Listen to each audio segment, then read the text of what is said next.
والعاقبة للمتقين والصلاة والسلام على سيد الأنبياء والمرسلين আল্লাহ আপনি তাকায়া দেখেন কোয়ালালামপুর ঐতিহ্যবাহী এয়ারপোর্টে বসে চায়ের রেস্টুরেন্টে বসে আমার বাংলাদেশি ভাইদেরকে নিয়ে জীবনের সব গুণাগুলিকে এক জায়গায় করে হাত করছে।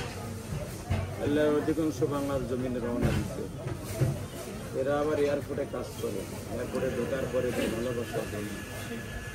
মেহরবানি করে কলিজার টুকরা ভাই বললেন, হুজুর আপনার সাথে মার্কেটে দেখা হবে। আল্লাহ মেয়েদেরকে কি দিয়ে বিদায় দিয়ে যাবো, দেওয়ার মতো আমার কাছে কিছুই নেই। এরা তো আবার ছুটি শেষ করে আবার আমার বাংলাদেশে আসবে। আল্লাহ কোয়ালালামপুর এয়ারপোর্টে বসে যারাই আমার সাথে হাত তুলছে এদের জীবনের সব গুণাগুলি মাফ করে দেয়। আল্লাহ 1 মাস সফর করে আসছিলাম থাইল্যান্ড, সিঙ্গাপুর, মালয়েশিয়া। মেহরবানি করে আজকে সফর শেষ করে বাংলাদেশের দিকে রওনা দিলাম। আমার এই কলিজার টুকরা ভাইদেরকে, প্রবাসীদেরকে রাখতে গেলাম, মেয়েদেরকে দেখে রাখি, এদের কামাই রোজগারে বরকত দিয়ে দিও, হালাল রিজিকের ব্যবস্থা করে দিও। আল্লাহ তুমি আমাদের দোয়া কবুল মঞ্জুর করে নাও।